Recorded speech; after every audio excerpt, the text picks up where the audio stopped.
還原從前說過的謊，為何仍然怕見光？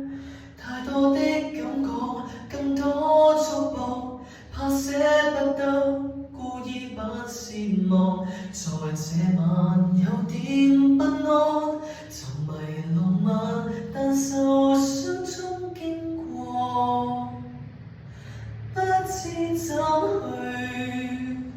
講。你的直覺反射我的幻覺，這模樣，這形象，這處境，這角色方向，跟你誠實了。這暫緩是有需要，也許共你很入戲，可是什麼都不是。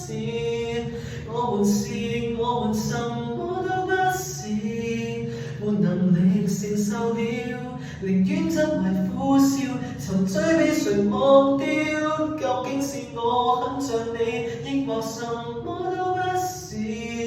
有時是，有時什麼都不是，沒權利留住你，來抱着，來背着，尋找可放手的